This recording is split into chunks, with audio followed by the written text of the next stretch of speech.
ಕೇವಲ ವಿರೋಧ ಪಕ್ಷ ಬಿಜೆಪಿ ಮಾತ್ರವಲ್ಲ, ಮೈತ್ರಿ ಪಾಳೆಯ ಜೆಡಿಎಸ್ನಿಂದ ಕೂಡ ಪ್ರಿಯಾಂಕ್ ಖರ್ಗೆ ಅವರ ವಿರುದ್ಧ ಹೋರಾಟ ನಡೆಸುವ ಮಾಹಿತಿ ಲಭ್ಯವಾಗ್ತಾ ಇದೆ. ಅದರಲ್ಲೂ ಪ್ರಿಯಾಂಕ್ ಖರ್ಗೆ ಅವರ ವಿರುದ್ಧ ಜಂಟಿ ಹೋರಾಟ ನಡೆಸಲಾಗುತ್ತೆ ಅಂತ ಹೇಳಿ, ಪ್ರಿಯಾಂಕ್ ರಾಜೀನಾಮೆಗೆ ಒತ್ತಡ ಜೆಡಿಎಸ್ನಿಂದಲೂ ಕೇಳಲಾಗುತ್ತೆ ಅಂತ ಹೇಳಿ ಇದೀಗ ಹೇಳಿಕೆ ಕೊಟ್ಟಿದ್ದಾರೆ ಜೆಡಿಎಸ್ನ ಸುರೇಶ್ ಬಾಬು. ಸಚಿನ್ ಸಾವಿಗೆ ಪ್ರಿಯಾಂಕ್ ನೈತಿಕ ಹೊಣೆಯನ್ನ ಹೊರಲೇಬೇಕು, ಪ್ರಿಯಾಂಕ್ ಖರ್ಗೆ ರಾಜೀನಾಮೆ ನೀಡಲೇಬೇಕು ಅಂತ ಜೆಡಿಎಲ್ಪಿ ನಾಯಕ ಸುರೇಶ್ ಬಾಬು ಆಗ್ರಹಿಸಿದ್ದಾರೆ. ರಿಪಬ್ಲಿಕ್ ಕನ್ನಡದ ಜೊತೆಯಲ್ಲಿ ಎಕ್ಸ್ಕ್ಲೂಸಿವ್ ಆಗಿ ಮಾತನಾಡಿದ್ದಾರೆ ಸುರೇಶ್ ಬಾಬು. ಸುರೇಶ್ ಬಾಬು ಅವರು ನಮ್ಮ ಜೊತೆ ಇದ್ದಾರೆ. ಸರ್, ನಾವು ಒಂದು ವಿಚಾರವನ್ನು ಗಮನಿಸಬಹುದು. ಈ ಹಿಂದೆ ಈಶ್ವರಪ್ಪನವರ ಮೇಲೆ ಆರೋಪ ಬಂದಾಗ, ಕಳಂಕ ಬಂದಾಗ ಅವ್ರು ರಾಜೀನಾಮೆ ಪಡೆಯೋವರೆಗೂ ಬಿಡಲಿಲ್ಲ. ಆದರೆ ಈಗ ಒಂದು ವಿಚಾರ ಸ್ಪಷ್ಟವಾಗ್ತಾ ಇದೆ. ಸೊ ನಾನೇ ತನಿಖೆ ಕೊಡ್ತೀನಿ ಅನ್ನುವಂಥ ಮಾತನ್ನ ಪ್ರಿಯಾಂಕ್ ಖರ್ಗೆ ಅವರು ಹೇಳ್ತಾ ಇದ್ದಾರೆ. ಅಂದ್ರೆ ಇದನ್ನು ಎಷ್ಟು ಮಟ್ಟಿಗೆ ಸರಿ, ನೀವು ಒಪ್ತೀರಾ? ಈಗ ಒಂದು ಸಚಿನ್ ಅಂತ ಏನು ಗುತ್ತಿಗೆದಾರರು ಮೊನ್ನೆ ನೇಣಿಗೆ ಶರಣಾಗಿದ್ದಾರೆ ಆತ್ಮಹತ್ಯೆಗೆ. ಹಿಂದೆ ಇವರೇ ಇದೇ ಕಾಂಗ್ರೆಸ್ನವ್ರು ವಿರೋಧ ಪಕ್ಷದಲ್ಲಿದ್ದಂಥ ಸಂದರ್ಭದಲ್ಲಿ, ಈಶ್ವರಪ್ಪನವರು RDPR ಸಚಿವ ಮಿನಿಸ್ಟರ್ ಆಗಿದ್ದಂಥ ಸಂದರ್ಭದಲ್ಲಿ ಅಲ್ಲೊಂದು ಕಾಂಟ್ರಾಕ್ಟರ್ ಗುತ್ತಿಗೆದಾರದ್ದು ಇದೇ ಥರ ಸಮಸ್ಯೆ ಬಂದಾಗ ಅವ್ರು ರಾಜೀನಾಮೆ ಕೊಡೋವರೆಗೂ ಬಿಡಲಿಲ್ಲ. ಅವರು ಇವ್ರು ಮಾಡಿರ್ತಕ್ಕಂಥದ್ದೇನು, ಇವ್ರ ಶಿಷ್ಯರ ಹೆಸರನ್ನೇ ಹೇಳ್ಕೊಂಡು ಅವರ ಸಿಸ್ಟರ್ಸು, ಅವ್ರ ತಂಗಿಯವರೆಲ್ಲರೂ ಕೂಡ ಹೇಳ್ತಾ ಇದ್ದಾರೆ ಇವರೇ ಮಾಡಿರ್ತಕ್ಕಂಥದ್ದು. ಇವ್ರ ಹಣವನ್ನು ಕೇಳಿದ್ರು. ಒಂದೇನೆಂದರೆ ಗುತ್ತಿಗೆ ತಗೋಬೇಕಾದ್ರೆ ಇಷ್ಟು % ಕೊಡಬೇಕು, ಮತ್ತು LOC ಬಿಡಿಸ್ಕೋಬೇಕಾದ್ರೆ ಇಷ್ಟು % ಕೊಡಬೇಕು ಅಂತಕ್ಕಂಥದ್ದನ್ನ ಸಚಿನ್ ಅವರು ಹೇಳಿ ಈ ಥರ ಅವರ ಶರಣಾಗಿರ್ತಕ್ಕಂಥದ್ದು ಸಾವಿಗೆ. ಆದ್ದರಿಂದ ಈ ಹೊಣೆನ ನೈತಿಕತೆಯನ್ನು ಹೊತ್ತು ಇವತ್ತು ಏನು RDPR ಸಚಿವರಿದ್ದಾರೆ ಪ್ರಿಯಾಂಕ ಖರ್ಗೆ ಅವರು ರಾಜೀನಾಮೆ ಕೊಡಬೇಕು ಅಂತ ನಾವು ಒತ್ತಾಯ ಮಾಡ್ತೇವೆ. ಸರ್, ಈ ದ್ವಂದ್ವ ನೀತಿ ಅನ್ನೋಂಥದ್ದು, ಯಾಕಂತಂದ್ರೆ ಹಿಂದೆ ಈಶ್ವರಪ್ಪನವ್ರು ಬಂದಂಥ ಸಂದರ್ಭದಲ್ಲಿ ಅವ್ರು ರಾಜೀನಾಮೆ ಕೊಡಬೇಕು, ಯಾಕಂದ್ರೆ ಅವ್ರ ಹೆಸರು ಹೇಳಿದ್ದಾರೆ ಅನ್ನೋಂಥದ್ದು. ಈಗ ಅವ್ರ ಆಪ್ತರ ಹೆಸರು ಹೇಳಿದ್ರು ಅಂತ. ಈಗ ಇಲ್ಲೂ ಕೂಡ ಅದೇ ವಿಚಾರವಾಗಿ ಒಂದಷ್ಟು ಚರ್ಚೆ ಆಗ್ತಾ ಇದೆ. ಇವರ ಹೆಸರು ಅಥವಾ ಇವರ ಆಪ್ತರ ಹೆಸರನ್ನ ಹೇಳಿ ಅಥವಾ ಸೂಸೈಡ್ ಮಾಡ್ಕೊಂಡಿರುವಂಥದ್ದು. ಅವ್ರ ಫ್ಯಾಮಿಲಿನವರು ಕೂಡ ಈ ಬಗ್ಗೆ ಬಹಳ ಗಂಭೀರವಾಗಿ ಇದು ಮಾಡ್ತಾ ಇದ್ದಾರೆ. JDS ಪಕ್ಷ ಇದನ್ನು ಯಾವ ರೀತಿ? ಖಂಡಿತ. ಈಗ ಒಂದು ಏನು ವಾಲ್ಮೀಕಿ ಹಗರಣದಿರ್ಬೋದು, ಅಲ್ಲೂ ಕೂಡ ಒಬ್ಬರು ಭದ್ರಾವತಿ ಇವರು ತೀರ್ಕೊಂಡಂಥ ಸಂದರ್ಭದಲ್ಲೂ ಕೂಡ ಅವ್ರು ಬರ್ದಿಟ್ಟೆ ತೀರೋದ್ರು, ಚಂದ್ರಶೇಖರ್ ಅವರು. ಇವ್ರದೆಲ್ಲ ನೋಡಿದಾಗ ಇಲ್ಲಿ ಹಲವಾರು ಈ ಥರ ಇವರ ಪಕ್ಷದವ್ರು ಮಾಡಿರ್ತಕ್ಕಂಥದ್ದು. ಇವರೇ ಅಧಿಕಾರದಲ್ಲಿದ್ದಂಥವ್ರು. ಒಂದು ಏನು ನಮ್ಮ ವಾಲ್ಮೀಕಿ ಸಮಾಜದ ಸಚಿವರು ಕೂಡ ಅದಕ್ಕೆ ತಲೆದಂಡ ಕೊಟ್ಟು ಕೋರ್ಟ್ಗೆ ಜೈಲಿಗೆ ಹೋಗಿ ಬಂದಂಥದ್ದು. ಇದೆಲ್ಲ ನೋಡಿದಾಗ ಇವತ್ತೇನು ಸಚಿನ್ ಅಂತ ಒಬ್ಬರು ಗುತ್ತಿಗೆದಾರರು ಇವತ್ತು ಶರಣಾಗಿದ್ದಾರೆ, ಸಾವಿಗೆ ಆತ್ಮಹತ್ಯೆ ಮಾಡ್ಕೊಂಡಿದ್ದಾರೆ. ಅವರ ನೈತಿಕತೆ ಹೊಣೆಯನ್ನು ಇವತ್ತು RDPR ಸಚಿವರು ಹೊತ್ಕೊಂಡು ರಾಜೀನಾಮೆ ಕೊಟ್ಟು ಇದಕ್ಕೆ ನ್ಯಾಯ ದೊರಕಿಸ್ಕೊಡ್ಬೇಕು ಅಂತ ನಾನು ಒತ್ತಾಯ ಮಾಡ್ತೀವಿ. ನಮ್ಮ ಪಕ್ಷನೂ ಅಷ್ಟೇ. ನಮ್ಮ ಪಕ್ಷ ಇಂಥವನ್ನೆಲ್ಲ ಕೂಡ ಉಗ್ರವಾಗಿ ನಾವೆಲ್ಲ ಕಡೆ ಹೋರಾಟ ಮಾಡಿ ಇವ್ರಿಗೆ ನ್ಯಾಯ ದೊರಕಿಸ್ಕೊಡುವಂಥ ಕೆಲಸ ಖಂಡಿತ ಮಾಡ್ತೇವೆ. ಶಾಸಕರ ಅಧಿಕಾರವನ್ನು ಮೊಟಕುಗೊಳಿಸೋದಕ್ಕೆ ಆಗೋದಿಲ್ಲ ಅನ್ನುವಂಥ ಮಾತನ್ನ ಹೇಳ್ತಾ ಇದೆ. ಕ್ಯಾಮ್ ಪರ್ಸನ್ ಲಕ್ಷ್ಮೀಕಾಂತ್ ಜೊತೆ ಚಂದ್ರಶೇಖರ್, ರಿಪಬ್ಲಿಕ್ ಕನ್ನಡ, ಬೆಂಗಳೂರು. ಇನ್ನು ಉಜ್ಜಯಿನಿ ದೇವಸ್ಥಾನಕ್ಕೆ ಭೇಟಿ ನೀಡಿದ್ದಾರೆ ಕೇಂದ್ರ ಸಚಿವರಾದ ಗಿರಿನಾಥ್ ಸಿಂಗ್. ಉಜ್ಜಯಿನಿ ದೇವಸ್ಥಾನದ ವೈಭವದ ಬಗ್ಗೆ ಮಾತನಾಡಿದ್ದಾರೆ. ಸ್ಯಾಮ್ಸಂಗ್ ಗ್ಯಾಲಕ್ಸಿ Z Fold 6 ನಲ್ಲಿ ಇಂಟರ್ಪ್ರಿಟರ್ ಫೀಚರ್ ಅನ್ನ ಬಳಸಿಕೊಂಡು ಏನ್ ಮಾತನಾಡಿದ್ದಾರೆ ಅವರು ಗಮನಿಸೋಣ.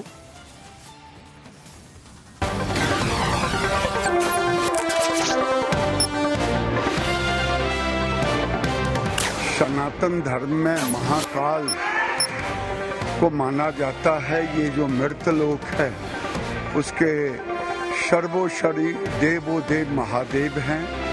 और मैं तो 5 साल बाद आया। यहाँ का दृश्य अद्भुत दृश्य बना है।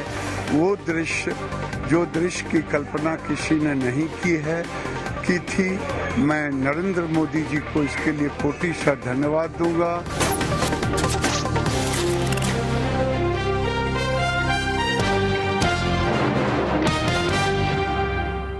ಕೇವಲ ವಿರೋಧ ಪಕ್ಷ ಬಿಜೆಪಿ ಮಾತ್ರವಲ್ಲ, ಮೈತ್ರಿ ಪಾಳೆಯ ಜೆಡಿಎಸ್ನಿಂದ ಕೂಡ ಪ್ರಿಯಾಂಕ್ ಖರ್ಗೆ ಅವರ ವಿರುದ್ಧ ಹೋರಾಟ ನಡೆಸುವ ಮಾಹಿತಿ ಲಭ್ಯವಾಗ್ತಾ ಇದೆ. ಅದರಲ್ಲೂ ಪ್ರಿಯಾಂಕ್ ಖರ್ಗೆ ಅವರ ವಿರುದ್ಧ ಜಂಟಿ ಹೋರಾಟ ನಡೆಸಲಾಗುತ್ತೆ ಅಂತ ಹೇಳಿ, ಪ್ರಿಯಾಂಕ್ ರಾಜೀನಾಮೆಗೆ ಒತ್ತಡ ಜೆಡಿಎಸ್ನಿಂದಲೂ ಕೇಳಲಾಗುತ್ತೆ ಅಂತ ಹೇಳಿ ಇದೀಗ ಹೇಳಿಕೆ ಕೊಟ್ಟಿದ್ದಾರೆ ಜೆಡಿಎಸ್ನ ಸುರೇಶ್ ಬಾಬು.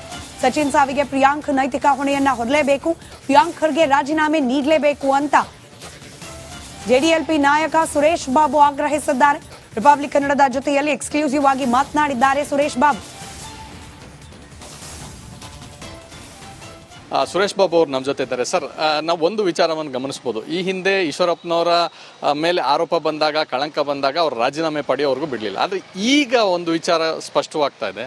ಸೊ ನಾನೇ ತನಿಖೆ ಕೊಡ್ತೀನಿ ಅನ್ನುವಂಥ ಮಾತನ್ನ ಪ್ರಿಯಾಂಕ್ ಖರ್ಗೆ ಅವರು ಹೇಳ್ತಾ ಇದ್ದಾರೆ. ಅಂದ್ರೆ ಇದನ್ನು ಎಷ್ಟು ಮಟ್ಟಿಗೆ ಸರಿ, ನೀವು ಒಪ್ತೀರಾ? ಈಗ ಒಂದು ಸಚಿನ್ ಅಂತ ಏನು ಗುತ್ತಿಗೆದಾರರು ಮೊನ್ನೆ ನೇಣಿಗೆ ಶರಣಾಗಿದ್ದಾರೆ ಆತ್ಮಹತ್ಯೆಗೆ, ಹಿಂದೆ ಇವರೇ ಇದೇ ಕಾಂಗ್ರೆಸ್ನವ್ರು ವಿರೋಧ ಪಕ್ಷದಲ್ಲಿದ್ದಂಥ ಸಂದರ್ಭದಲ್ಲಿ ಈಶ್ವರಪ್ಪನವರು RDPR ಸಚಿವ ಮಿನಿಸ್ಟರ್ ಆಗಿದ್ದಂಥ ಸಂದರ್ಭದಲ್ಲಿ ಅಲ್ಲೊಂದು ಕಾಂಟ್ರಾಕ್ಟರ್ ಗುತ್ತಿಗೆದಾರದ್ದು ಇದೇ ಥರ ಸಮಸ್ಯೆ ಬಂದಾಗ ಅವ್ರು ರಾಜೀನಾಮೆ ಕೊಡೋವರೆಗೂ ಬಿಡಲಿಲ್ಲ. ಅವರು ಇವ್ರು ಮಾಡಿರ್ತಕ್ಕಂಥದ್ದೇನು, ಇವ್ರ ಶಿಷ್ಯರ ಹೆಸರನ್ನೇ ಹೇಳ್ಕೊಂಡು ಅವರ ಸಿಸ್ಟರ್ಸು, ಅವ್ರ ತಂಗಿಯವರೆಲ್ಲರೂ ಕೂಡ ಹೇಳ್ತಾ ಇದ್ದಾರೆ ಇವರೇ ಮಾಡಿರ್ತಕ್ಕಂಥದ್ದು.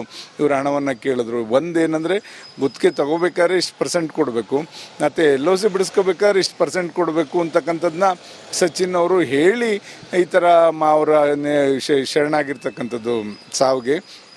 ಆದ್ದರಿಂದ ಈ ಹೊಣೆನ ನೈತಿಕತೆಯನ್ನು ಹೊತ್ತು ಇವತ್ತು ಏನು RDPR ಸಚಿವರಿದ್ದಾರೆ ಪ್ರಿಯಾಂಕ ಖರ್ಗೆ ಅವರು ರಾಜೀನಾಮೆ ಕೊಡಬೇಕು ಅಂತ ನಾವು ಒತ್ತಾಯ ಮಾಡ್ತೇವೆ. ಸರ್, ಈ ದ್ವಂದ್ವ ನೀತಿ ಅನ್ನೋಂಥದ್ದು, ಯಾಕಂತಂದ್ರೆ ಹಿಂದೆ ಈಶ್ವರಪ್ಪನವ್ರು ಬಂದಂಥ ಸಂದರ್ಭದಲ್ಲಿ ಅವ್ರು ರಾಜೀನಾಮೆ ಕೊಡಬೇಕು, ಯಾಕಂದ್ರೆ ಅವ್ರ ಹೆಸರು ಹೇಳಿದ್ದಾರೆ ಅನ್ನೋಂಥದ್ದು. ಈಗ ಅವ್ರ ಆಪ್ತರ ಹೆಸರು ಹೇಳಿದ್ರು ಅಂತ. ಈಗ ಇಲ್ಲೂ ಕೂಡ ಅದೇ ವಿಚಾರವಾಗಿ ಒಂದಷ್ಟು ಚರ್ಚೆ ಆಗ್ತಾ ಇದೆ. ಇವರ ಹೆಸರು ಅಥವಾ ಇವರ ಆಪ್ತರ ಹೆಸರನ್ನ ಹೇಳಿ ಅಥವಾ ಸೂಸೈಡ್ ಮಾಡ್ಕೊಂಡಿರುವಂಥದ್ದು. ಅವರ ಫ್ಯಾಮಿಲಿನವರು ಕೂಡ ಈ ಬಗ್ಗೆ ಬಹಳ ಗಂಭೀರವಾಗಿ ಇದು ಮಾಡ್ತಾ ಇದ್ದಾರೆ. JDS ಪಕ್ಷ ಇದನ್ನು ಯಾವ ರೀತಿ? ಖಂಡಿತ. ಈಗ ಒಂದು ಏನು ವಾಲ್ಮೀಕಿ ಹಗರಣದಿರ್ಬೋದು, ಅಲ್ಲೂ ಕೂಡ ಒಬ್ಬರು ಭದ್ರಾವತಿ ಇವರು ತೀರ್ಕೊಂಡಂಥ ಸಂದರ್ಭದಲ್ಲೂ ಕೂಡ ಅವ್ರು ಬರೆದಿಟ್ಟೆ ತೀರೋದ್ರು, ಚಂದ್ರಶೇಖರ್ ಅವರು. ಇವ್ರದೆಲ್ಲ ನೋಡಿದಾಗ ಇಲ್ಲಿ ಹಲವಾರು ಈ ಥರ ಇವರ ಪಕ್ಷದವ್ರು ಮಾಡಿರ್ತಕ್ಕಂಥದ್ದು. ಇವರೇ ಅಧಿಕಾರದಲ್ಲಿದ್ದಂಥವ್ರು. ಒಂದು ಏನು ನಮ್ಮ ವಾಲ್ಮೀಕಿ ಸಮಾಜದ ಸಚಿವರು ಕೂಡ ಅದಕ್ಕೆ ತಲೆದಂಡ ಕೊಟ್ಟು ಕೋರ್ಟ್ಗೆ ಜೈಲಿಗೆ ಹೋಗಿ ಬಂದಂಥದ್ದು. ಇದೆಲ್ಲ ನೋಡಿದಾಗ ಇವತ್ತೇನು ಸಚಿನ್ ಅಂತ ಒಬ್ಬರು ಗುತ್ತಿಗೆದಾರರು ಇವತ್ತು ಶರಣಾಗಿದ್ದಾರೆ, ಸಾವಿಗೆ ಆತ್ಮಹತ್ಯೆ ಮಾಡ್ಕೊಂಡಿದ್ದಾರೆ, ಅವರ ನೈತಿಕತೆ ಹೊಣೆಯನ್ನು ಇವತ್ತು RDPR ಸಚಿವರು ಹೊತ್ಕೊಂಡು ರಾಜೀನಾಮೆ ಕೊಟ್ಟು ಇದಕ್ಕೆ ನ್ಯಾಯ ದೊರಕಿಸ್ಕೊಡ್ಬೇಕು ಅಂತ ನಾನು ಒತ್ತಾಯ ಮಾಡ್ತೇವೆ. ನಮ್ಮ ಪಕ್ಷನೂ ಅಷ್ಟೇ. ನಮ್ಮ ಪಕ್ಷ ಇಂಥವನ್ನೆಲ್ಲ ಕೂಡ ಉಗ್ರವಾಗಿ ನಾವೆಲ್ಲ ಕಡೆ ಹೋರಾಟ ಮಾಡಿ ಇವ್ರಿಗೆ ನ್ಯಾಯ ದೊರಕಿಸ್ಕೊಡುವಂಥ ಕೆಲಸ ಖಂಡಿತ ಮಾಡ್ತೇವೆ. ಶಾಸಕರ ಅಧಿಕಾರವನ್ನು ಮೊಟಕುಗೊಳಿಸೋದಕ್ಕೆ ಆಗೋದಿಲ್ಲ ಅನ್ನುವಂಥ ಮಾತನ್ನ ಹೇಳ್ತಾ ಇದೆ. ಕ್ಯಾಮ್ ಪರ್ಸನ್ ಲಕ್ಷ್ಮೀಕಾಂತ್ ಜೊತೆ ಚಂದ್ರಶೇಖರ್, ರಿಪಬ್ಲಿಕ್ ಕನ್ನಡ, ಬೆಂಗಳೂರು. ಇನ್ನು ಉಜ್ಜಯಿನಿ ದೇವಸ್ಥಾನಕ್ಕೆ ಭೇಟಿ ನೀಡಿದ್ದಾರೆ ಕೇಂದ್ರ ಸಚಿವರಾದ ಗಿರಿನಾಥ್ ಸಿಂಗ್.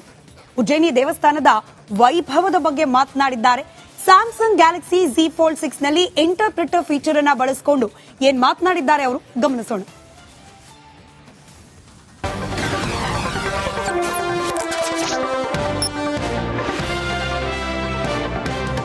सनातन धर्म में महाकाल को माना जाता है। ये जो मृतलोक है उसके सर्वोपरि देवो देव महादेव हैं। और मैं तो 5 साल बाद आया। यहाँ का दृश्य अद्भुत दृश्य बना है। वो दृश्य जो दृश्य की कल्पना किसी ने नहीं की थी। मैं नरेंद्र मोदी जी को इसके लिए कोटि सा धन्यवाद दूंगा।